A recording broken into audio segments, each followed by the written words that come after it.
Olá a todos, sejam muito bem-vindos a mais uma edição do nosso podcast, videocast, ou seja lá o que for, da Cautiopédia. Estamos ao vivo no YouTube, exatamente às 18 horas e 15 minutos de Brasília, do dia 20 de abril, segunda-feira. Pós-término de rodada, né, acabamos de ter o último jogo da rodada. Um jogo que foi bom, mas foi ruim. E a gente vai falar um pouquinho dele daqui a pouco. Estou falando de Lecce e Fiorentina. Não dá para dizer que foi aquela beleza, tecnicamente, mas foi legal, foi divertido. E, além disso, a gente tem muitas coisas para falar. A gente vai falar de Juventus, aí numa ascendente, num momento muito importante da temporada, e por que não, já se preparando para a próxima temporada, né? É uma impressão muito forte que a Juventus passa, é de que já começou o trabalho da temporada 26-27. Vamos falar muito sobre isso. A gente vai falar sobre a quantidade insana de gols que a Inter de Milão tem no saldo na Série A, e uma curiosidade comparando esse saldo da Inter com alguns números de Milan e Napoli. Eu fiquei boquiaberto, acho que vocês vão ficar surpresos também. A gente vai falar, como eu acabei de mencionar, a Fiorentina fechou a rodada. Vamos falar da Fiorentina, que praticamente, como diria Zé do Caixão, botou um ponto final aí nas chances de descenso para a Série B. Não dá para cravar ainda, mas eu vou ousar desafiar a matemática. Eu não reconheço a matemática. Eu vou dizer para vocês que a Fiorentina está salva. A gente vai falar sobre Série B também. A Série B tá muito, muito louca. Não dá para saber nada sobre a Série B. Não temos nenhuma definição. É um absurdo, uma loucura completa que vai acontecer. A gente vai mostrar números e vai tentar entender e vai tentar antecipar um pouquinho aqui o que vai rolar nas rodadas finais da Série B, mas adianto que vai ser difícil, é confuso, viu? Se você está escutando a gente por podcast, dá para segui-la no Spotify, dá para deixar comentário, dá para você se inscrever também em outros agregadores. Então, por favor, abre essa aí pra gente. Bom dia, boa tarde, boa noite, Caio Bittencourt. Caio Bittencourt, o maior fã de Kings League que eu conheço. O que você traz para esse começo de programa, Caio Bittencourt? Olá a todos. A Kings League é um ótimo showball, mas não tem o mesmo apelo do showball e nem do Operazione Nostalgia, que costuma chamar a galera que fez sucesso na Série A no passado, tal. É lindo, maravilhoso, mas a Kings League não tem craques do passado e não pode ser vista com o seu tio contando: esse cara jogava muito, ou seu pai, avô, quem quer que seja. Então é isso. E alguns jogadores da Série A eu suspeito que estão a caminho do showball. Ah, tem uns que podem hoje, inclusive, né? Nelson, a gente vai ver na Kings League italiana o Dida de um lado e o Abbiati do outro. Fora isso, tem mais nada pra falar de Kings League, né, Nelson? Pode falar sobre outra coisa. Bom dia, boa tarde, boa noite. Bom dia, boa tarde, boa noite. Eu gostaria de pular esse assunto também. Assim como o Caio, sou um grande fã de não falar sobre Kings League. Nosso programa hoje tem muita coisa pra gente falar, né? Tem assunto para dar e vender, acho que a gente já pode ir direto para o assunto. O primeiro assunto, na verdade. É isso. E eu gosto muito daquela história, né? De tudo que eu sei sobre a Kings League é contra a minha vontade. Eu nunca procuro saber nada, mas as informações simplesmente chegam e a gente é bombardeado aí por elas e acaba ficando por dentro. Quando você menos espera, tem provavelmente algum jogo, principalmente quando você pega jogo da Série A na Access Sports. Tem na ESPN também, é verdade. Tem na Casé, etc. Mas, de repente, já me aconteceu de pós-rodada de Série A, principalmente nesses jogos de segunda-feira. Não foi o caso desse Lecce Fiorentina, que foi só YouTube, da ESPN e tudo mais. Acontece algumas vezes de você acabar o jogo e ter uma Kings League pulando na sua tela. Até assistir, etc. Interessante. Mas o showball era mais negócio e você sempre traz alguém velho para dizer: olha, ele jogava muito, não sei o que, ele hoje faria, sei lá, 1000 gols, aí vai ver, sei lá, o cara é o Thomas. Cuidado, gente, cuidado por dois motivos, para você não ser aí atingido pela Kings League, e cuidado porque você pode ser esse cara velho já. Você que está assistindo a gente aqui, grande chance de que você é o tiozão, então muito cuidado também. Vamos começar a falar sério agora então, gente. Vamos falar sobre a Série A, sobre o Juventus. A Juventus abriu uma boa vantagem. Existe uma briga ainda por uma vaga na Liga dos Campeões, mas a Juventus do Spalletti, que vem jogando bem, conseguiu abrir uma vantagem considerável aí, 5 pontos agora, na frente da Roma. O Como derrapou por 2 rodadas consecutivas, na verdade, né? Derrapou e rederrapou o Como. Mas vamos começar falando da Juventus, Nelson, porque, como eu já antecipei no começo, tem muita impressão de que a Juventus já começa a trabalhar a temporada 26-27. Por quê? Porque anuncia anuncia a renovação com o Spalletti na semana passada, depois anuncia a renovação com o Locatelli. E aí, temos no último jogo, né, contra o Bolonha, um gol do Jonathan David, que vai ser o foco da minha pergunta, né? Vai ser o que vai nortear a minha pergunta. Essas rodadas finais, elas vão definir muita coisa para a temporada seguinte? Você acha que o Spalletti já tem essas decisões? Ou ele ainda vai tomar, ele ainda vai precisar dessas rodadas finais aí para chegar a essas conclusões? E se você acha que, de certa forma, a Juventus ganhou uma tranquilidade para fazer esses testes para o Spalletti chegar a essas conclusões?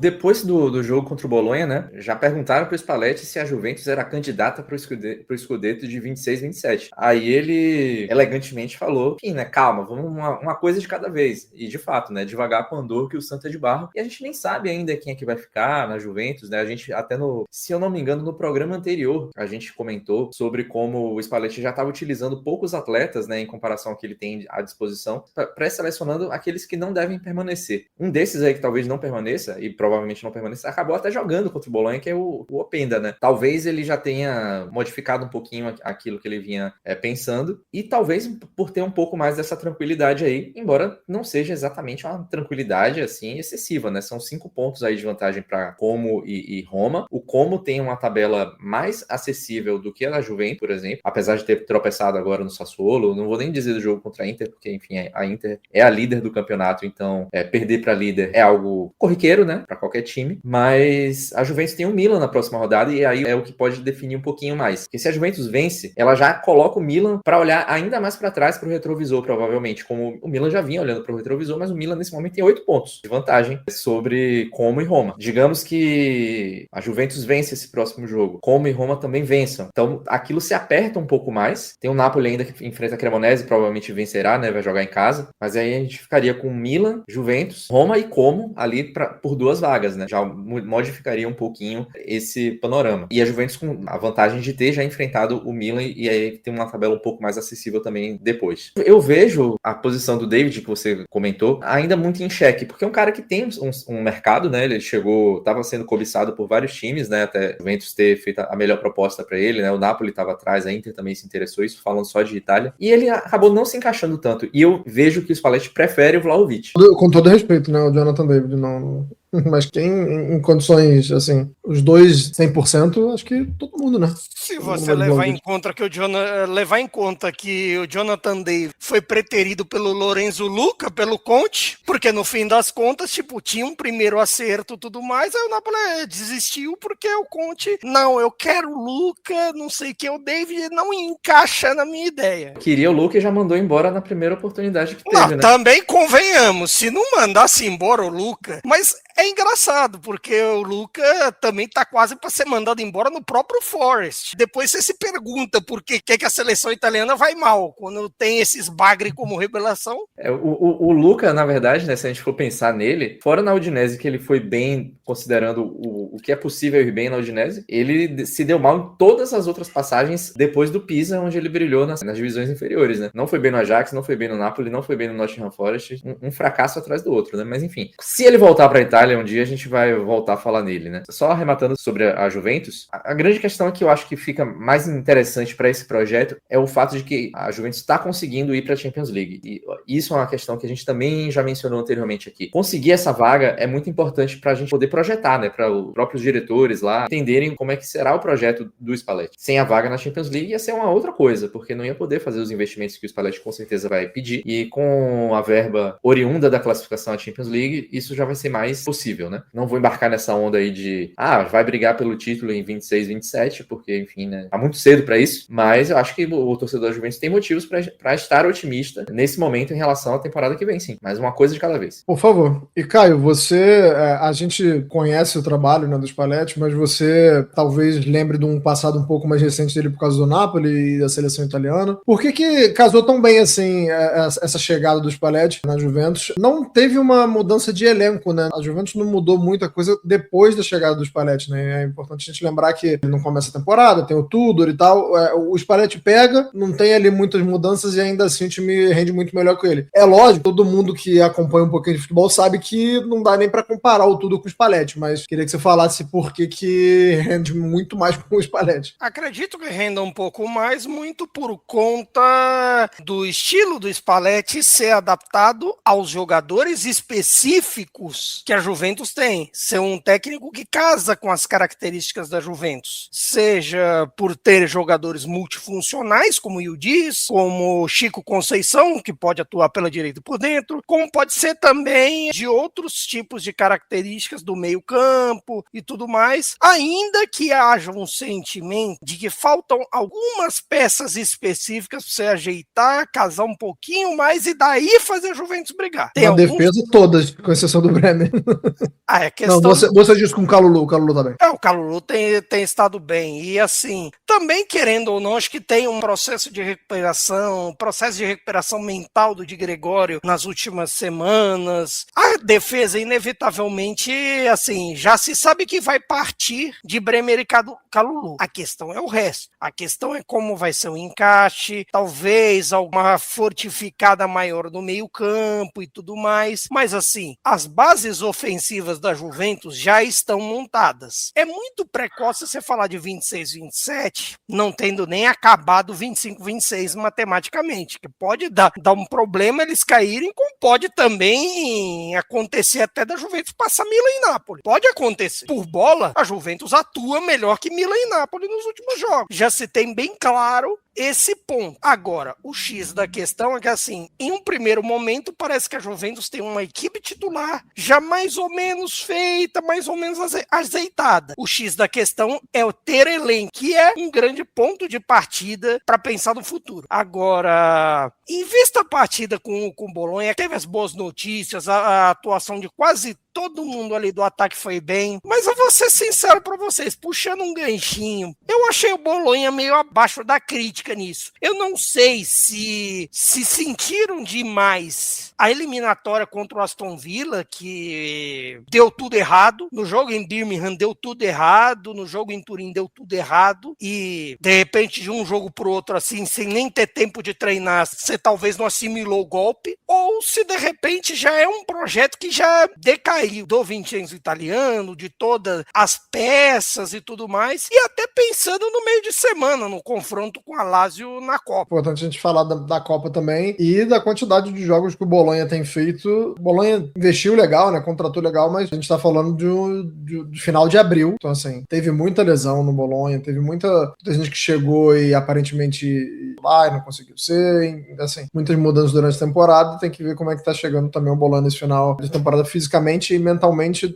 O desgaste ele é físico, mas ele é mental também, né? Tenho quase 100% de certeza que a gente vai falar sobre a Juventus de novo na semana que vem, porque tem um Milan e Juventus, né, no final de semana. Então, assim, o que a gente falou aqui pode ser confirmado ou pode ser desmentido, dependendo do resultado aí. Mas, de uma forma ou de outra, a Juventus, depois do jogo contra o Milan, tem uma tabela que eu acho que permite a Juventus, o torcedor da Juventus, ter um pouco de tranquilidade e crer, né, que o time vai conseguir essa vaga na Liga dos Campeões. Porque depois do jogo contra o Milan, a Juventus pega o Verona, o Lecce, a Fiorentina e o Torino. Então, assim, não é exagero exigir pelo menos 9 pontos, né, desses aí. Só me permita uma coisa, no Bolonha eu já pensei no Bolonha ter sido eliminado pela Lazio na Copa, e aí acabei misturando as bolas. Lazio e aí falaremos da Atalanta já. Mas assim, esse que é o X da questão, porque nesse momento o Bolonha briga com a Atalanta e Lazio, a depender do que sobrar ali, para ter uma Conference League, para ter uma Copa Europeia na próxima temporada. Até nisso saiu a minha confusão. E assim, como é que vai ser avaliada essa temporada? Podia ir melhor? Ou as lesões não ajudaram? Porque eu acho que assim, tem o fator, por exemplo, primordial, eu acho que o Bolonha não teve goleiro fixo essa temporada, por exemplo. Pô, eu não gosto muito do Ravalha não, hein? Vou ser muito sincero com vocês. Acho o Skorupski bom goleiro, mas Ravalha complicado. Vou dar uma boa noite para todo mundo que está participando aqui com a gente, né? É o Igor Rezende, o Marden Jump, o Daniel Rodrigues. Então, o Daniel Rodrigues, inclusive, manda um boa noite a tutti. O Marden ali falando da Roma, o Igor falando sobre a questão do Guardiola. O Guardiola falou que quer treinar uma seleção, né? Aí o pessoal na Itália já se abriu todo, já ficou todo feliz. Não conte com isso, que periga você sonhar com o Guardiola e acordar com o Stramaccioni. Então, assim, se eu fosse você, eu não ficava pensando muito nisso, não. Agora sim, vamos falar sobre a Inter de Milão, Nelson Oliveira, porque, como eu falei na nossa abertura, eu fiquei perplexo, como diria o Away de Petrópolis, com o saldo de gols da Inter comparado ao número de gols marcados de Milan e Napoli, né? Então, assim, de saldo, a Inter tem 49, tá? A Inter fez 78 gols, tomou 29, então ela tem um saldo de 49. O Milan e o Napoli tem 48 gols feitos. É muita loucura, Nelson. O que explica isso, assim? É mérito da Inter? É uma temporada abaixo, como a gente já falou aqui algumas vezes, o Napoli do Milan? Como é que faz pra tentar diminuir essa diferença, né? Porque vai ser todo ano assim, a Inter vai passear assim, até quando? E tá passeando menos do que poderia, porque tem um Sommer no gol, né? Esse Sommer aí, essa versão do Sommer, já entregou bastante, né? O saldo da Inter poderia ser melhor. E fora algumas questões, né? Em algumas partidas que a Inter teve uns desarranjos, né? Táticos ali, também defensivos, né? Não é a melhor temporada do Bastoni. Também teve uma rotatividade ali com 2 jogadores que estão um pouco mais velhos, né? O Acerbi e o De Vrij. E embora o Bissek tenha evoluído, né? Nessa temporada também, então, e tenha sido titular em boa parte dela, ainda houve um certo desarranjo. Também a questão até do Dumfries ter ficado muito tempo fora também, acaba modificando, né? Porque o Luiz Henrique não é um grande marcador e vários gols saíram em falhas de posicionamento dele também, né? Se a gente for pensar, o saldo da Inter realmente poderia ser maior ainda, né? E não é na parte de fazer gol, na parte de sofrer. Mesmo assim, a Inter deu essa estabilizada e já tá com a terceira melhor defesa do campeonato, né? E eventualmente pode até, contando com, por exemplo, essa má fase do Como, que tá perdendo alguns jogos, né? O Como já não tem mais a melhor defesa, né? A melhor defesa é a do Milan, um gol a menos do que o Como. E a Inter vem logo atrás com 2 gols a menos que o Milan. Quer dizer, sofreu 2 gols a mais do que o Milan, né? Eu acho que a grande questão é que a Inter, ela conseguiu esquecer alguns traumas, né? Não em todos os momentos. Eu acho que alguns jogadores ainda, em partes mais complicadas da temporada, aquelas questões, né, envolvendo as derrotas na Champions League, especialmente o 5-0, sofrido às custas do PSG, deram uma ecoada. Mas a Inter, ela tá conseguindo ser dominante no campeonato, contrariando expectativas, né? O Kivo, ele inclusive até brincou nessa semana, foi um pouco agressivo até, uma brincadeira um pouco passivo-agressiva com a imprensa, né? Falando assim, alguns aqui diziam que a gente não ia ficar nem entre os 8. E ele disse que, né, não é um otário. Ele usou esse termo aí mesmo para dizer que não é um otário.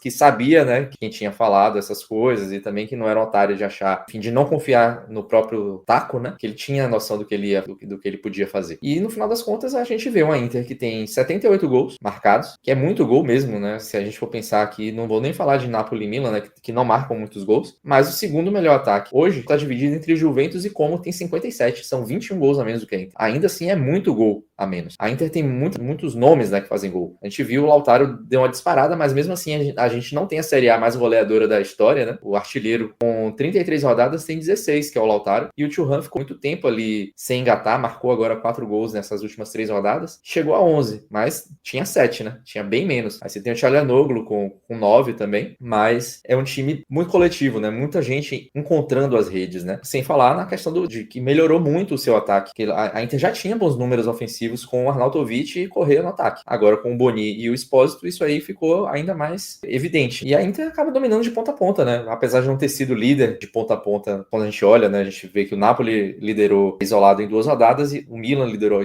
isolado em 1 rodada e a Roma também chegou a liderar isolado em 1 rodada. Nas outras, houve sempre empate e a Inter, desde a 15ª rodada, ela lidera o campeonato. Só que se a gente vai olhar a questão de números, né? A gente tem uma Inter que tem o melhor rendimento do primeiro turno, com 45 pontos, tem o melhor rendimento do retorno até agora, com 33, tem o melhor rendimento em casa, com 41 pontos, e tem o melhor rendimento fora, com 37. Então a Inter, ela é a melhor em quase todos os aspectos do campeonato, só não é, pelo menos ainda, como eu falei, na defesa, e por causa, principalmente, dessa questão do Sommer, da falta de entrosamento do Luiz Henrique e das questões defensivas que eu acabei citando. Mas, se a gente for olhar, no final das contas, faz muito sentido a Inter ter 12 pontos de vantagem. Não é algo tão fora da curva. Acho que aí a gente vê o quanto que na Itália algumas análises são muito apressadas, né? Não só na Itália, mas não é para dizer que o Kivo chegou e todo mundo sabia que ia ser assim. Não, mas todo mundo entendia que o Kivo era uma aposta muito arriscada, quando talvez, na verdade, não fosse tão arriscada assim. Eu acho que o Kivo era um cara que ele, no mínimo, ia fazer uma organização e ia entregar o mínimo. Daí a lutar por título era outra história. Isso aí tudo bem, acho que é uma crítica bem possível. Mas você pesava muito a mão em relação a isso, colocando a inexperiência dele como treinador de times profissionais como um ponto, que eu acho que de fato era um ponto realmente a se observar, mas se deturpou muito a capacidade dele em outras áreas, né? Eu acho que o fato de o Kivo realmente ter sido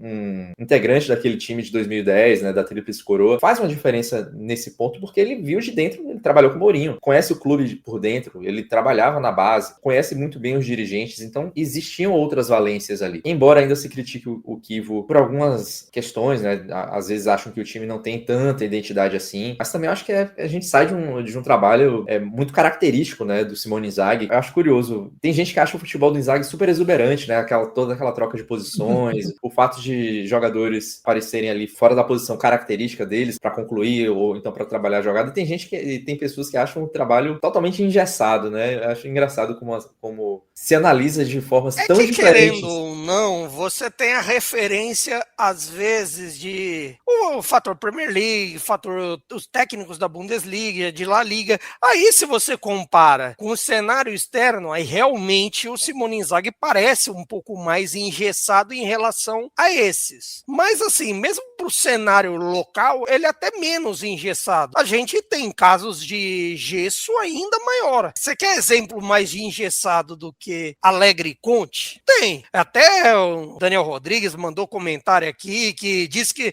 não precisou assistir o jogo do Milan, que era necessário ver praticar o resultado, só tá no modo Allegri pelo resultado. Foi exatamente isso o Verona e Milan. A gente passou tempos e tempos assistindo, assim, não fosse uma jogada do Rafael Leão raríssima nos últimos tempos, não teria saído um gol ali com o Rabiot, que tem ido muito bem. E se você comparar os dois ataques, assim, com a Inter que melhorou o ataque, já tem 30 gols a mais que um ataque do Milan, que você tem Rafael Leão, você tem Pulisic, você tem uma galera, só fez 48. Um ataque como o do Napoli, que mesmo tendo o Lukaku em poucas rodadas, mas teve também De Bruyne, Højlund, que tem lá suas irregularidades, é muito sujeito à tempestade, são 30 gols de diferença. 30 gols de diferença, vamos usar outra estatística, só essa diferença é mais do que a Cremonese, o Parma, o Pisa, o Verona e o Lecce fizeram no campeonato. Então só aí você tira, por exemplo, 30 gols, a Lazio, que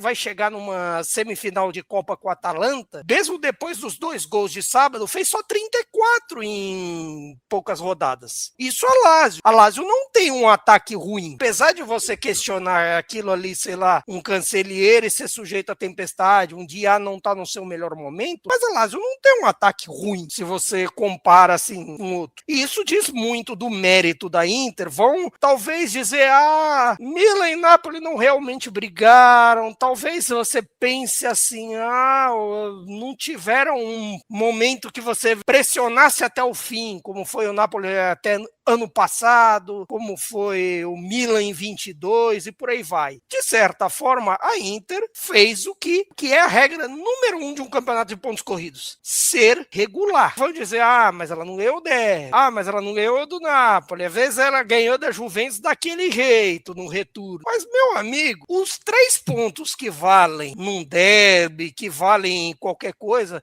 são os mesmos 3 pontos que você tem jogando contra o Pisa. Na hora da tabela, ninguém faz distinção, não tem ponto extra. Isso aqui não é prova de matemática de criança, é realidade. A Inter é campeã porque ela foi irregular.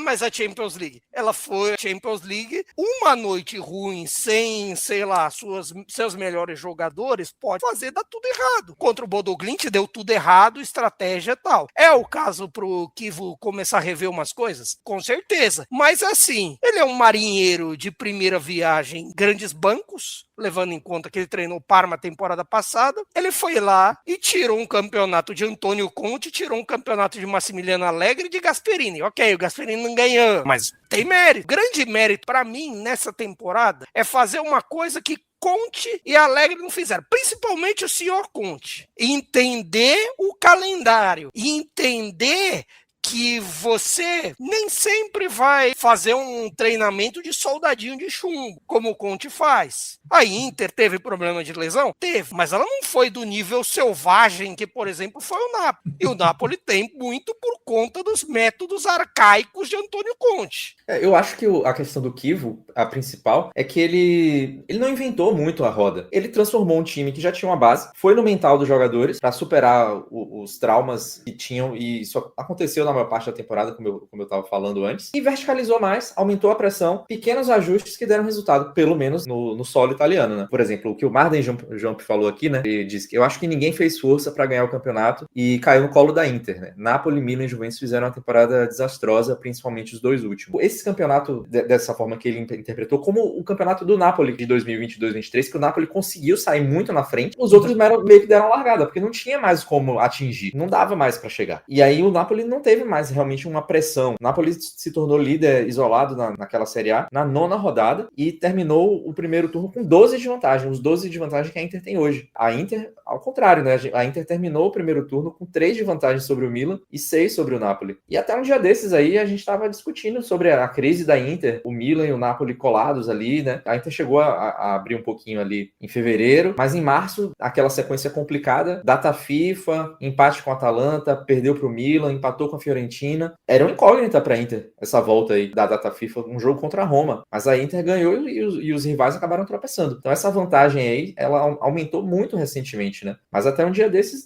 ninguém dava por certo que a Inter ia vencer o campeonato de ponta a ponta, embora estatisticamente ela tivesse números para isso. Mas daí, estatisticamente, a Inter do Inzaghi também teve números para fazer isso em 2 outros campeonatos e não ganhou. Eu até concordo com o comentário de que todo mundo fez um campeonato abaixo, mas eu acho que usar a expressão caiu no colo da Inter, aí eu discordo, né? Eu acho que é um exagero. E assim, às vezes se bateu tanto no Kivo por essa inexperiência, que não sei o que lá. E se tudo der certo, claro que tem um mata-mata com Como e tudo mais, ele de repente pode colocar uma do Pieta que seu Conte não conseguiu, Inzaghi conseguiu, não lembro se ele ganhou de 23, 24, acho que não, né? Pois bem, se você levar em conta isso, o Kivo pode conseguir uma do Pieta que não é muito comum de um técnico. E assim, para um cara que tá chegando agora e tudo mais, tem toda essa coisinha de é inexperiente. Às vezes, o futebol italiano valoriza demais os cabelos brancos,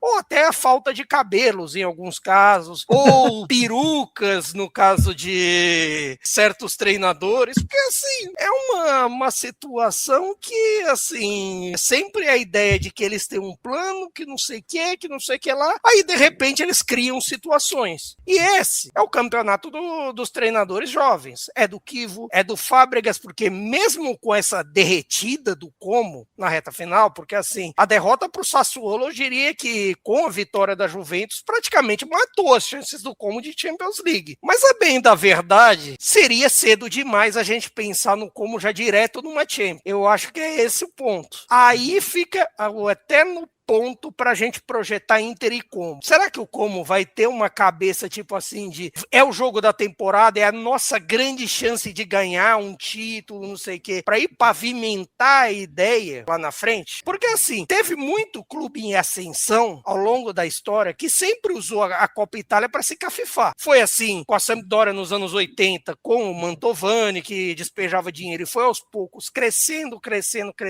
e aí ganhou um campeonato. Foi assim com o Parma nos anos 90, que aí foi ganhando Copa aqui e ali, ganhou Recopa, Copa da UEFA, brigou em campeonato com a Juventus, não ganhou em 97, mas teve lá sua força, foi uma das forças até a quebra em 2004. Então tem muito disso. A Copa Itália pode ser um caminho pro Como nesse sentido. Agora, não se sabe como é que eles vão fazer isso. Não sai da reta não, meu amigo. Eu quero palpite. Eu acho que ainda não vai ser dessa vez. Eu acho que a Inter passa, e aí daqui a pouco a gente fala de Atalanta e Lazio, mas assim... Olha agora, por favor. Então vamos lá, vamos aproveitar que Posso aí a gente... Só para encerrar o assunto Inter e a gente ter a informação certa, o Inzaghi não ganhou, não fez dobradinha, no sentido de Série A e Copa Itália, mas eu tava olhando aqui, na verdade, quais os treinadores da Inter conseguiram fazer essa dobradinha de Copa Itália e Série A em uma mesma temporada, e são só 2, né? É só o Mancini e o Mourinho. E poucos treinadores conseguiram ganhar mais de 2 títulos, quer dizer, pelo menos 2 títulos numa mesma temporada com a Inter, né? Além desses 2 aí, a gente tem o Elenio Herrera, o Rafa Benítez, por incrível que pareça, ganhou 2 títulos, né? Ganhou a Supercopa Italiana e o Mundial de Clubes, né? E o o próprio Inzaghi, que eu acabei de citar também, que chegou a ganhar a Supercopa e Série A, e paramos por aí. São poucos. Então o Chievo entraria nesse grupo seleto aí. Aí já puxando para Atalanta e Lazio, já sim. Eu diria que é uma Lazio que tá dando uma melhorada de desempenho na hora H, uma Lazio que cresce nos clássicos, que tem algum lastro, mas ainda assim falta um pouquinho de elenco, um pouquinho de mais cuidado. Isso naturalmente por todo o caos que é com a Lazio fora de campo. Eu diria que nesse momento para a Lazio o mais importante seria ter um presidente, e o caso da Atalanta talvez seja uma forma de correção de rota, porque o tempo que a Atalanta perdeu com o Juric, se o Paladino chega um pouco mais cedo, aí talvez o discurso de Champions poderia ser outro. Poderia Um pouco mais cedo, tipo no início da temporada, né? Poderia ter sido. Poderia. Deveria ter Não, sido. mas assim, se você levar em conta os trabalhos do Juric, quando normalmente ele cai em outubro, novembro, etc., aí é o tempo para, assim, reformar mais, e assim. Foi esse tempo perdido que matou a temporada da Atalanta. Ironicamente, só não matou na Champions. Porque aí, você combater esse Bayern, meu amigo, é difícil. Mas o do Juric, o tempo que ele perdeu fez a Atalanta perder a vaga da Champions. A verdade é essa. Mas pelo menos foi tempo suficiente para a Atalanta estar viva na Copa, ter uma chance real de fazer outra decisão de Copa e quem sabe ganhar um título, outra taça. Não ganhou a Copa Itália na era Gasperini, seria até engraçado. Inclusive a Atalanta ganhar a Copa depois que o Gasperini vazar. Daqui a pouco a gente fala do Gasperini. O saudoso O Gasperini. saudoso Gasperini. Amado Mas Gasperini. assim, no caso da Lazio, se viu uma Lazio como é boa contra o Napoli também, um desempenho assim, o Sarri é experiente, sabe lidar com as coisas, mesmo com um time teoricamente mais fraco. Naturalmente a Atalanta é a favorita, mas assim, o desempenho foi bom contra o Napoli. 4 vitórias seguidas, um contexto que é meio raro de acontecer, 4 vitórias seguidas na casa do adversário, tá 2 do recorde do Napoli, ganhando 6 seguidas na casa da Lazio na década passada, mas o desempenho foi bom. Aí você pode dizer, o desempenho do Napoli foi ruim? Ruim é pouco, e ruim está sendo pouco pelas ideias malucas de Conte com querer encaixar Anguissa, Lobotka, De Bruyne e McTominay. E aí vem uma frase que eu vou dizer que é polêmica. Atenção, Anguissa, Lobotka e De Bruyne hoje não tem capacidade para jogar num ambiente de elite. E mesmo assim, se é Série A, tudo mais, qualquer coisa. Eu diria até que alguns estão mais perto do showball do que da realidade, porque o desempenho do Anguissa, ele não consegue correr mais, ele não consegue atacar espaço, nada, acabou. O Lobotka tem tido um arranque de balsa para trocar passe e tudo mais. O De Bruyne, eu já acho que o de sola belga vai fazer alguma coisa comparando ao Neymar, que ele também não tá conseguindo andar em linha reta, não consegue andar em linha reta o De Bruyne, e se viu contra a Lazio como ele foi colocado no bolso o tempo inteiro, e Antônio Conte ainda faz essa tática. Não, que tem que colocar todos eles juntos com a mesma ideia rígida do Conte do 3-4-2-1 e sem gente em velocidade, sem gente que tenta um drible, que tenta alguma coisa. Ou melhor, a expectativa de drible dele é Spinazzola e Politano. O Politano que não dribla ninguém há uns 2 anos. O Conte acha, não. E ainda acha que isso aí, não, se ele for para a seleção italiana, eu comemoro, porque estou livre de Antônio Conte. A experiência Antônio Conte é um relacionamento abusivo, pro bem e pro mal. Ele te leva ao céu, mas ele também te joga junto no inferno. Mas aí vamos a outros assuntos. Olha, eu não faço a menor ideia como é que a gente foi parar no Napoli, porque não estava no nosso espelho, mas o seu coração falou mais alto e eu deixei você desabafar. Mas, Nelson Oliveira, Copa da Itália, quais são os palpites? Para mim, a final é Inter e Atalanta e, mais uma vez, a Inter vai ser campeão. Vamos deixar a parte do título para depois, mas eu acho que a final vai ser Inter e Atalanta também. O Como ele não consegue achar a Inter, né? Tá difícil pro Fábregas, desde que ele chegou na Itália, conseguir rebater a Inter, né? A gente falou isso no nosso programa aqui em algumas outras edições, mas conseguiu fazer gols, pelo menos, né, dessa vez. Não tinha feito feito nenhum. Enfim, a grande questão da Lazio, né, é a falta de gols mesmo, né, como o Caio falou. Curiosamente, um time do Sarri tão pouco afeito ao gol, assim, né, e eu acho que o Sarri vai acabar saindo também, né, já se fala dele na Fiorentina, talvez até a seleção, se os planos Allegri e Conte não derem muito certo, não acho improvável que ele acabe parando por lá, mas acho que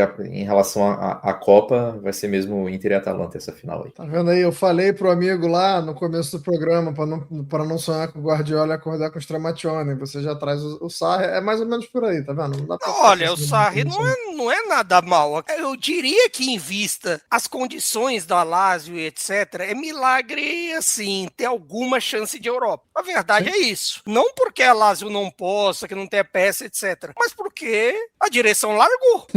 Não nessa temporada, né? Não nessa. Esse é que é o problema. Um e se alguém bater na porta para comprar, simplesmente não compra, porque ele também não quer vender. E a Polymarket lá, botando dinheiro, que não pode na Itália. É fantástica, Lazio. Caio, vamos falar da Fiorentina. Fiorentina praticamente garantida na Série A da próxima temporada. Temos lições a tirar dessa temporada da Fiorentina? O torcedor viola pode ficar só tranquilo? Como é que a gente pode resumir aí a Fiorentina que a gente fala há anos e anos? Não sei há quanto tempo a gente grava o Cautiopedia, Cautio Pizza e todos os produtos desse conglomerado, mas a gente fala da estabilidade da Fiorentina. Esse ano foi mais do que isso, né? E eu queria que você falasse se dá pra gente ter uma perspectiva de melhora ou se vai ser isso aí ano que vem de novo. É difícil projetar no que vem, porque efetivamente aqui se confirma a temporada do centenário da Fiorentina. Vale dizer que ela também é de 1926, aí completa 100 anos, lindo, maravilhoso, ela, o Napoli. E assim, a temporada do centenário já deve começar sem técnico, porque embora assim a ideia não seja continuar com o Vanoli e tudo mais, dentro das circunstâncias de todo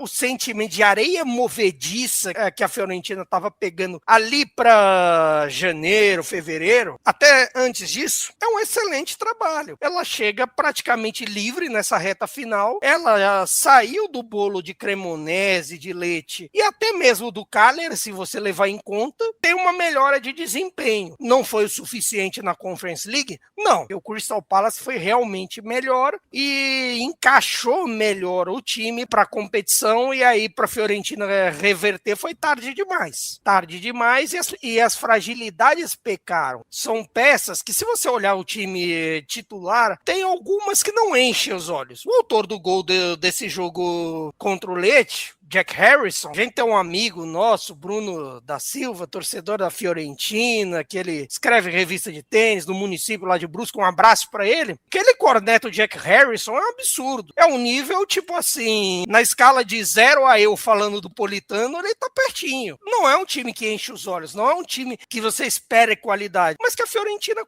cumpriu a ideia de ficar no meio de toda essa confusão, que teve o adeus ao comício. Vale lembrar que a Fiorentina não joga com o estádio cheio porque está reformando. O clima do Artemio Franchi ser um campo difícil, essa temporada não teve. São esse tipo de coisa. Dentro disso... Já acabaram as obras no Artemio Franchi? Não, demora ainda. Demora. O que deve ficar pronto a princípio é aquele lado ali da famosa curva Fiesole, que talvez fique pronto ali para a próxima temporada e jogue ali. Mas aí tem uma outra questão. O lado onde a curva e os torcedores visitantes estão agora, que é o lado direito da cabine do vídeo e tudo mais. Uma parte vai permanecer ali como uma espécie de anfiteatro, algo parecido, para o pessoal ter de referência, com o velho estádio do Schalke, que ainda tem uma parte ali e que fica ali nos arredores, tal, com preservação do que ali existiu, Arena Schalke, tal. E o resto vai se completando para a Fiorentina ter uma arena, que é um ponto importante financeiramente. Agora, não dá para projetar além disso. Começa que a gente não sabe nem qual é a ideia dos filhos do comício. Segundo, quem vai comandar o time, seja na dirigência ou no negócio. Aí, a partir disso, você tem que pensar nos jogadores. Por exemplo, o que vai ser uma temporada sem Europa do Moise Kean? Ele fica? Ele sai para fazer dinheiro? É um ponto. Muita coisa a decidir e a Fiorentina, não sei, né? Parece que às vezes você não sabe na mão de quem que tá, né? Depois do falecimento do começo. A Fiorentina me lembra muito um caso que uma vez eu tava num carnaval aqui no Pelourinho, e aí um artista que eu não vou dizer o nome. Cuidado. Não vou dizer o nome. Muito bom, inclusive, um artista muito bom. Mas alguém, um gaiato, né? Sempre tem um gaiato. Chegou e falou: estamos aqui há não sei quantos anos, fazendo sempre esse mesmo carnaval. E aí alguém foi lá e falou: e sempre a mesma merda. E a Fiorentina é isso aí. Todo ano você tá aí achando que vai ser uma coisa, e você todo ano promete. Agora tem o Paratici aí, trocou. Enfim, é outra coisa, né? Trocou de diretor esportivo no meio da temporada. Isso é uma coisa raríssima de acontecer. Inclusive, até mesmo na Itália, embora a paciência seja muito baixa. Enfim, né? O Pradê demitiu o Paladino, depois ele mesmo saiu. Uma confusão, né? Na Fiorentina. Agora, talvez tenha um pouco mais de estabilidade. O Vanoli, ele ainda não tá com o pé totalmente fora do clube, né? Mas eu acho que o Paratici não vai chegar lá e simplesmente, vou pegar um técnico que estava aqui antes e que não foi nem eu que trouxe e vou manter ele aí. Eu acho que eles vão dar um passo adiante, tentar voltar à Europa e tudo mais, e aí... Mas enfim, vai ser provavelmente sempre aquela mesma meta. Eu falei do falecimento do começo, teve o do Baroni também, né? Então, assim, não que só atenue a falta de rumo que a Fiorentina tem, mas teve isso aí também. Nelson Oliveira, está rolando uma rinha de velhos na Roma. Explica pra gente, por favor. Inclusive, o Nelson fez um vídeo curtinho sobre isso nas mídias sociais da Cautiopédia, mas aqui ele pode se aprofundar um pouco mais. Gasperini é aquela velha história, né? Quem fala o que quer, o que não quer. E o Gasperini adora falar, a gente já falou aqui que Antônio Conte é muito difícil, que é a segunda temporada do Conte, uma hora ele vai implodir o elenco, outra hora não sei o que. Gasperini não é muito diferente disso, não. Não é à toa que na Inter ele durou 5 jogos. É porque na Inter ele não tinha o respaldo que ele construiu na Atalanta para poder chegar a ter esse negócio. O cara é chato. Ele é chato. É um cara chato. E aí ficou a temporada inteira buzinando, reclamando do mercado, reclamando que não sei o que o atacante que ele contratou não presta, que o que tava no time que não saiu não presta, a troca que ele quis fazer não rolou. O jogador que ele contratou, né, o Bailey, chega, joga quase nada, interrompe o empréstimo, não contrata os nomes. Aí depois ele quis dizer, não, porque dos jogadores que deram certo essa temporada fui eu que pedi, né, o Malen e o Wesley. Aí o Ranieri ficou puto. E emputecer o Ranieri é difícil, viu? O Ranieri é um cara que é querido por todo mundo, não é à toa que quando ele sai da Roma, se aposenta, né, como treinador. Quiseram que ele saísse da aposentadoria de novo, né, porque ele saiu da aposentadoria para salvar a Roma e quase bota a Roma nas competições europeias. A Roma tava brigando até para não cair. Ele conseguiu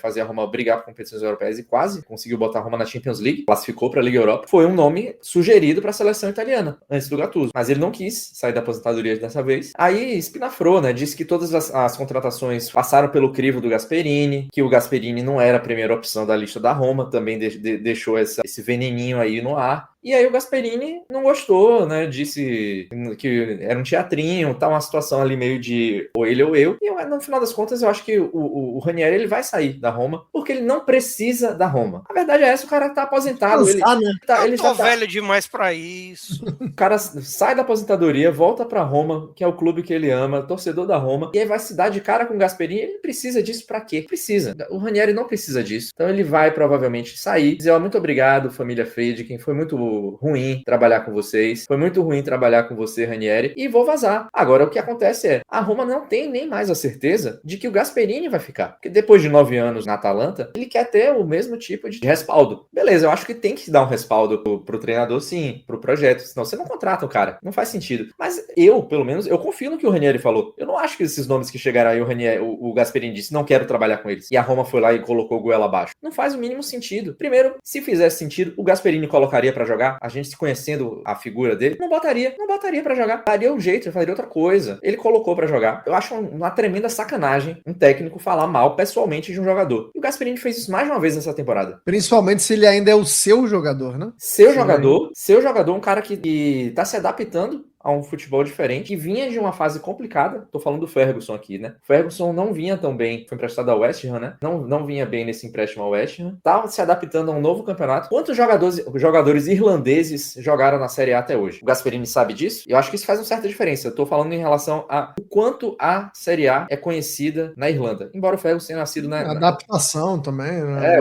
O Ferguson ele nasceu na Inglaterra, né? Mas é irlandês. Quantos jogadores jogaram? Vou dizer agora pra vocês. 1, 2, 3, 3, 4, 5, 6. Contando com ele mesmo. Até o início da década, quantos tinham jogado? 2. Liam Brady, esse sim é o único que realmente fez história na Série A. Jogou por Juventus, Sampdoria, Inter e Ascoli. E o Rob Keane, aquele mesmo Rob Keane, que jogou meses Passou pela Inter. Pois é, somente esses dois jogaram. Então você tem ali um jogador de um país que não tem um mínimo de tradição na Série A, que embora, né, sei lá, o Trapattoni treinou a Irlanda e tudo mais, mas o cara não conhece o campeonato, não tem um mínimo de adaptação e você fica queimando o cara publicamente. Isso é coisa de gente difícil, né? Assim, não é a grande prova de caráter do Gasperini fazer um negócio desse. E aí eu acho que o Ranieri deve estar sendo sincero no que ele tá dizendo, e o Gasperini já se fala, né, que ele tá pedindo uma quantidade grande de reforços, controle total sobre o mercado, pediu a cabeça, né, do Ranieri e do Frederic Massara também. Enfim, várias condições aí de trabalho que eu não sei se a família Friedkin vai estar disponível a oferecer para ele, não. Então pode ser que a Roma mude de treinador, né? Tô